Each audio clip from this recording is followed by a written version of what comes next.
Mi abuelo rico se enteró de que estaba trabajando en 2 empleos para mantener a mi familia en lugar de ir a la universidad.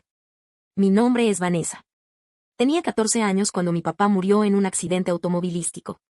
Ese día quedó grabado en mi memoria, la policía en nuestra puerta, el llanto histérico de mi mamá y esa sensación abrumadora de que nada volvería a ser igual. Mi papá y yo siempre habíamos sido muy unidos. Él era quien me ayudaba con la tarea, me llevaba a los entrenamientos de fútbol y siempre me decía que podía hacer lo que yo quisiera. Durante 2 años después de la pérdida de papá, solo estuvimos mi mamá y yo. Nos las arreglamos más o menos. Mamá era diferente, más distante, siempre perdida en sus pensamientos. Luego conoció a Lucas. En 6 meses se casaron, y de repente tuve 2 hermanastros, Fabián y Andrés, de 12 y 14 años.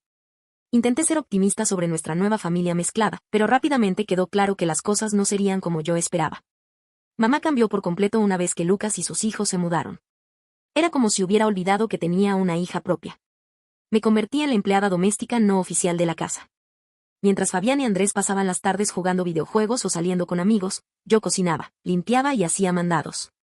Cuando intenté señalar lo injusto que era que solo yo hiciera los quehaceres, y que Fabián y Andrés no me ayudaran, Lucas me callaba de inmediato diciendo: «Eso no es trabajo de hombres», decía con una sonrisa arrogante. «Deberías estar agradecida de tener un techo sobre tu cabeza. ¿Sabes cuánto cuesta mantenerte?». La palabra mantenida se convirtió en su forma favorita de describirme. No importaba cuántas horas pasara fregando pisos o cocinando para él, yo solo era una carga. Mamá nunca me defendía. Simplemente miraba hacia otro lado, ocupándose en lo que fuera, fingiendo no escuchar. Empecé a pasar más tiempo en mi habitación, sumergiéndome en mis estudios. La universidad se convirtió en mi luz al final del túnel. Soñaba con el día de la graduación, con finalmente alejarme de esta casa donde me sentía como una extraña. Papá siempre había hablado de lo importante que era la educación, y sabía que él querría que yo fuera a la universidad. Pero la vida tenía otros planes. Una noche, aproximadamente un año antes de que me graduara, mamá y Lucas llamaron a una reunión familiar. Recuerdo estar sentada en la mesa del comedor, viendo a Fabián y Andrés codearse y reírse por algo en sus teléfonos. «Hemos vendido la casa», anunció Lucas sin siquiera intentar suavizar el golpe. «Nos mudamos a otro estado. Tengo una mejor oportunidad de trabajo allí». Las palabras me golpearon como un puño. Esta casa, a la que tenía recuerdos de papá en cada rincón, la casa donde crecí, me estaba siendo arrebatada, y yo no tenía voz en el asunto. Esa noche lloré hasta quedarme dormida, abrazando la última foto que nos tomamos juntos, papá y yo. Me estaban arrancando de todo lo que conocía, mi escuela, mis pocos amigos, mi entorno familiar. Pero lo que más dolía era darme cuenta de que nadie había considerado preguntarme cómo me sentía al respecto. La mudanza sucedió tan rápido que todo pareció un borrón. La nueva casa era más grande, más lujosa incluso, pero se sentía fría y hostil, como si yo fuera una invitada que se había quedado demasiado tiempo. Comenzar en una nueva escuela en mi último año fue tan horrible como me lo había imaginado. Mientras Fabián y Andrés parecían hacer amigos al instante, yo pasaba la mayoría de los almuerzos sola, tratando de parecer ocupada con la tarea. Todos ya tenían sus grupos de amigos, sus chistes internos, sus historias compartidas. Yo solo era la chica nueva y callada a la que nadie se molestaba en conocer. Me sumergía aún más en mis estudios. Si no podía tener amigos, al menos podía tener buenas calificaciones. La biblioteca se convirtió en mi santuario, tranquila, pacífica, y lo mejor de todo, lejos de casa, donde todavía tenía que cocinar y limpiar para todos. El año pasó lentamente, pero finalmente llegó mi cumpleaños número 18. Había estado investigando universidades durante meses. Tenía mis solicitudes listas, y mis calificaciones eran excelentes. Esa noche reuní valor y me acerqué a mamá mientras estaba sola en la cocina. «Mamá, necesito hablar contigo sobre la universidad», dije, tratando de mantener la voz firme. «Tengo algunas opciones muy buenas». Me interrumpió sin siquiera levantar la vista de su teléfono. «Vanessa, no tenemos dinero para la universidad». Protesté, pero papá apartó dinero para mi educación. Me dijo que estaba ahorrando para eso. «¿Recuerdas cómo siempre hablaba de que yo iría a la universidad?». Mamá finalmente me miró, su expresión endureciéndose. «Es hora de que empieces a devolver lo que gastamos en ti». Esa noche en la cena, todo empeoró. Lucas aclaró su garganta y anunció: «A partir del próximo mes, Vanessa, tendrás que pagar renta si quieres seguir viviendo aquí». Dejé caer mi tenedor, mirándolo incrédula. «¿Renta? Soy tu hijastra, no tu inquilina». Él repitió las palabras de mamá: «Ya eres una adulta». Me levanté de la mesa, mi silla raspando fuerte contra el piso. «Me iré. Prefiero estar en cualquier otro lugar que pagarte renta». La risa de mamá fue fría. «¿Y a dónde exactamente irías, Vanessa?». No conoces a nadie aquí. No tienes familiares ni amigos que puedan ayudarte. No tienes dinero. Enfrenta la realidad, no tienes a dónde ir. La verdad de sus palabras me golpeó fuerte. Tenía razón. En esta nueva ciudad, estaba completamente sola, sin amigos, sin familia, sin ahorros. Me había enfocado tanto en escapar a la universidad que no había construido ningún tipo de sistema de apoyo aquí. Ahora estaba atrapada. Tomé la única opción que tenía, acepté sus condiciones. Al día siguiente comencé a buscar trabajo, y en una semana conseguí un empleo como mesera en un café local. Mi primer cheque fue como una bofetada en la cara. Después de trabajar horas interminables de pie, lidiar con clientes groseros y recargas interminables de café, apenas tenía suficiente para cubrir la renta que mamá y Lucas exigían. Cuando les entregué el dinero, Lucas lo contó frente a mí, como si esperara que le diera menos. «Esto es todo», se burló, hojeando los billetes. «Apenas cubre tu comida del mes». Mamá estaba detrás de él, con los brazos cruzados. «Esperábamos más, Vanessa. Necesitas tomar más turnos». La peor parte no era ni siquiera el trabajo o darles mi dinero. Era llegar a casa y soportar las constantes burlas de Fabián y Andrés. «Arruga la nariz cuando pasa», decía Fabián, haciendo sonidos exagerados de asco. «Aquí viene la reina de la grasa». Lo suficientemente alto para que todos lo escucharan. «Mamá, podemos conseguir un ambientador». Toda la casa huele a hamburguesas baratas. Intenté lavar mi uniforme 2 veces, usando suavizante extra, pero el olor del café parecía estar permanentemente incrustado en las fibras. Un día encontré toda mi ropa de trabajo empapada en colonia, con una nota que decía, «De nada. De tus cariñosos hermanos». La gota que derramó el vaso fue cuando comenzaron a planear sus vacaciones de verano. Estaba limpiando la mesa de la cena cuando los escuché discutir sobre boletos de avión y reservaciones de hotel. «Vanessa se quedará aquí, por supuesto», dijo Lucas casualmente. «Alguien necesita cuidar la casa, regar las plantas y recoger el correo. No es como si pudiera permitirse venir de todos modos». Se fueron por 2 semanas. Vi sus fotos en las redes sociales, fotos en la playa, restaurantes elegantes, todos sonriendo como la familia perfecta. La familia que no me incluía a mí. Cuando regresaron, mamá me acorraló en la cocina. Todavía estaba bronceada por la playa, usando ropa de diseñador nueva que probablemente costaba más de lo que yo ganaba en un mes. «Vanessa, necesitamos hablar sobre el dinero», dijo, examinando sus uñas recién manicuradas. «Estoy trabajando 40 horas a la semana», respondí. Ella me miró con desdén. «Entonces encuentra algo para las noches. El restaurante de la calle está buscando un lavaplatos». Y así fue como terminé trabajando en 2 empleos, días en el café, noches en el restaurante. Mis manos siempre estaban arrugadas por el agua, con ampollas que nunca sanaban del todo. Ojeras oscuras aparecieron bajo mis ojos y se negaban a desaparecer, sin importar cuánto corrector aplicara. Cada mes les entregaba casi todo mi dinero a mamá y Lucas. Lo contaban, siempre encontrándolo insuficiente, siempre recordándome cuánto les debía. Nunca un gracias. Nunca una palabra de aprecio. Solo quejas constantes sobre cómo no ganaba lo suficiente, no contribuía lo suficiente, no era suficiente. 6 meses después de mi nueva rutina, apenas notaba a los clientes. Todos se mezclaban en un desfile interminable de pedidos de café y especiales del desayuno. Despertar, trabajar en el café, trabajar en el restaurante, dormir unas horas, repetir. Por eso no presté mucha atención al anciano que entró un martes por la mañana. Aunque se sentó en mi sección durante horas, solo pidió un café y un pedazo de pastel de manzana que se quedó allí hasta casi la hora de cierre. Lo vi mirándome varias veces, pero eso no era inusual. A algunos clientes les gusta observar a la gente. Aún así, algo en su mirada me incomodaba, como si estuviera tratando de resolver un rompecabezas. Al día siguiente volvió. La misma mesa, el mismo pedido, la misma observación intensa. Le rellené su taza de café periódicamente, tratando de no hacer contacto. Para el tercer día, las otras meseras también lo habían notado. «Ese viejo está enamorado de ti», bromeó Jenny mientras reabastecía los sobres de azúcar. «No te ha quitado los ojos de encima toda la semana», agregó María. «Tal vez es un cazatalentos aquí para rescatarte de este basurero». Me reí forzadamente, pero honestamente, la situación comenzaba a darme escalofríos. ¿Quién se sienta en un café durante horas, 3 días seguidos, solo para observar a una mesera? Al cuarto día, estaba lista para pedirle a mi gerente que alguien más atendiera su mesa, pero algo me detuvo. Tal vez fue la forma en que me miró.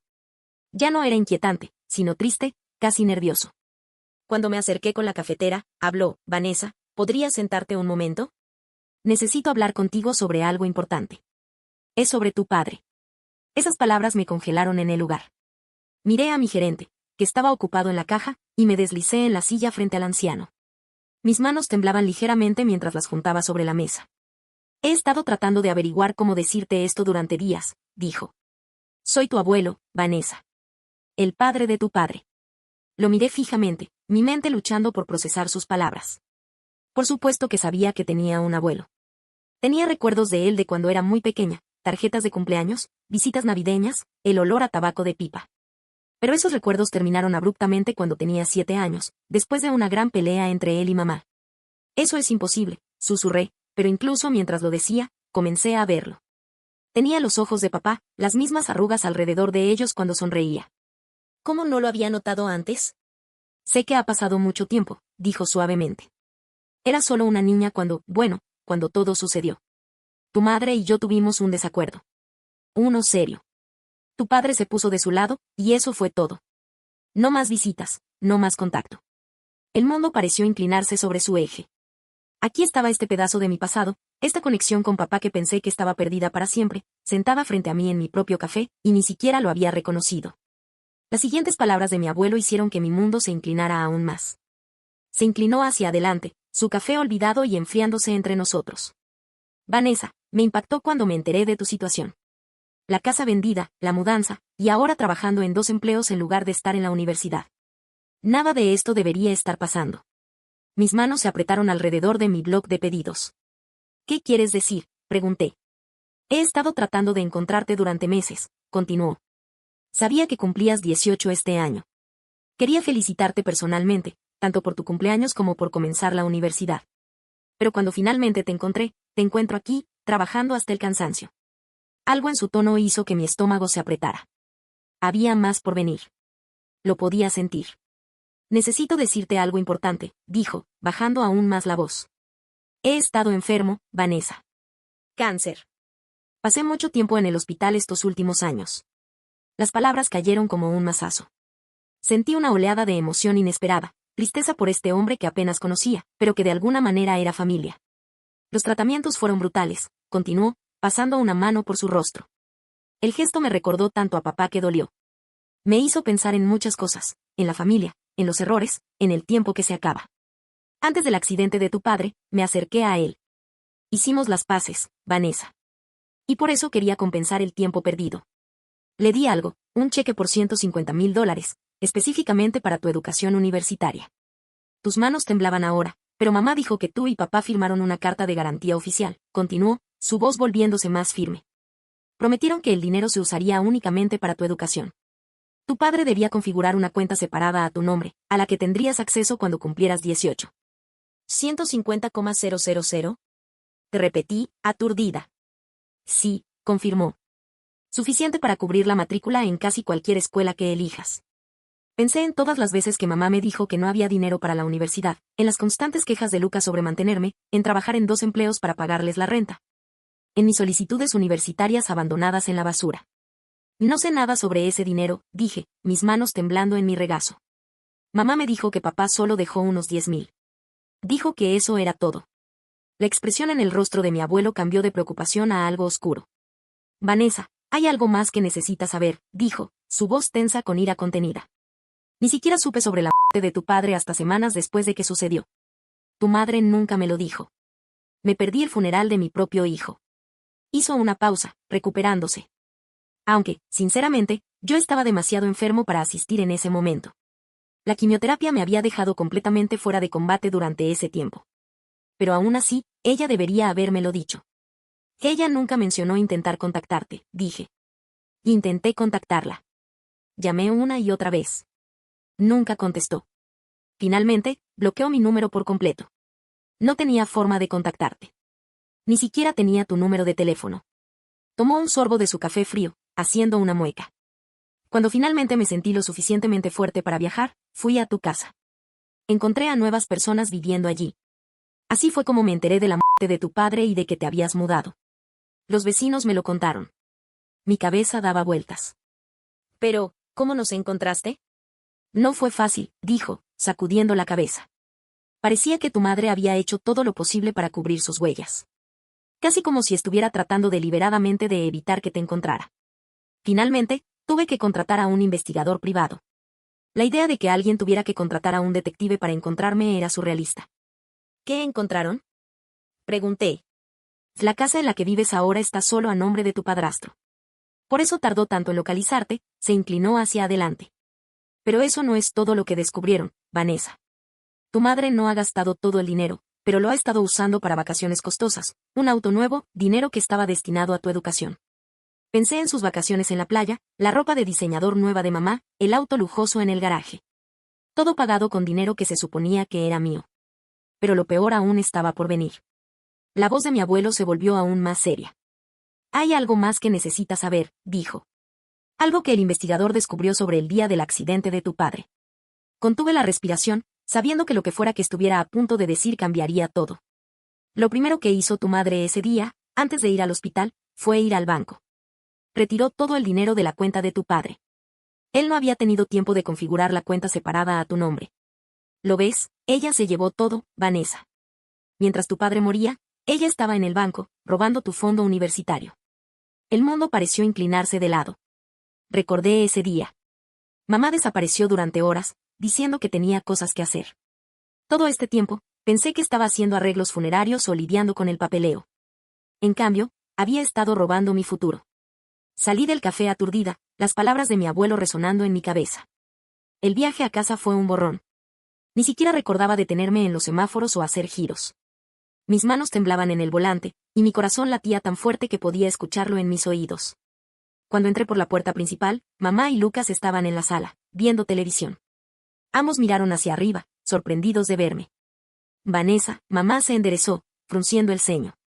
¿Por qué estás en casa? Se supone que debes estar en el café hasta las 6. Renuncié a ambos trabajos, dije con una voz más firme de lo que esperaba. Voy a ir a la universidad. El silencio que siguió fue ensordecedor. Luego, Lucas comenzó a reírse, esa risita condescendiente que había llegado a odiar. ¿Universidad? ¿Con qué dinero? Se burló. Si no estás trabajando, intervino mamá, su voz cortante, entonces no puedes quedarte aquí. Hemos sido claros sobre las condiciones. Y no te preocupes, la interrumpí. Me voy. Pero primero, mamá, tengo una pregunta para ti, ¿dónde está mi fondo universitario? El que mi abuelo le dio a papá para mi educación. El color se desvaneció de su rostro. La boca de Lucas se abrió y cerró como un pez fuera del agua. Las manos de mamá comenzaron a juguetear con su costoso reloj, el que compró justo después de que nos mudamos. ¿Dónde están los 150,000 que mi abuelo le dio a papá? Continué, mi voz subiendo de tono. El dinero que tú y papá firmaron la carta de garantía. Por el dinero que tomaste del banco mientras papá moría en el hospital.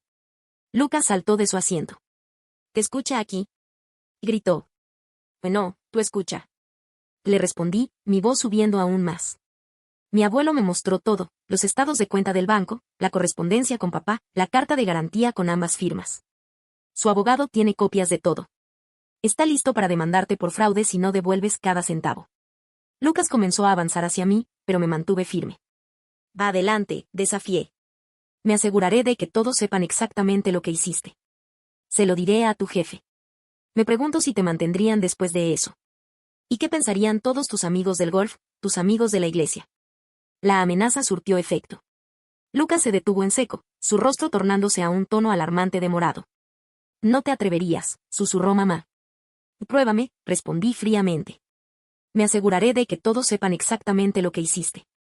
Cada amigo, cada vecino, cada colega. Lo publicaré en las redes sociales. Se lo contaré a toda tu congregación de la iglesia. Me aseguraré de que todos sepan que le robaste a la hija de tu difunto esposo. Me miraron en silencio, impactados. Nunca les había hablado así antes. Nunca había tenido el poder para hacerlo. La voz de mamá temblaba cuando finalmente habló. No hay necesidad de tribunales o escenas públicas. Podemos manejar esto en privado. Tomaré un préstamo. Recuperarás tu dinero. Esa noche, empacé todo lo que poseía en 3 cajas de cartón y una maleta. No era mucho, algo de ropa, algunos libros, el álbum de fotos de papá y yo, y mi diploma de la escuela secundaria. Es curioso cómo toda tu vida puede caber en un espacio tan pequeño. Mi abuelo ya había alquilado un apartamento para mí. Solo un pequeño lugar de una habitación, pero se sentía como un palacio en comparación con mi antigua habitación. La primera noche allí, me senté en el suelo, no tenía muebles todavía, y lloré. No de tristeza, sino de alivio. Por primera vez en años, podía respirar libremente. 2 semanas después, mamá apareció en mi puerta sin avisar. Se veía diferente, más pequeña de alguna manera, menos intimidante. Extendió un pedazo de papel con manos temblorosas. He abierto una cuenta a tu nombre, dijo sin mirarme a los ojos. Se ha transferido la cantidad completa, $150,000.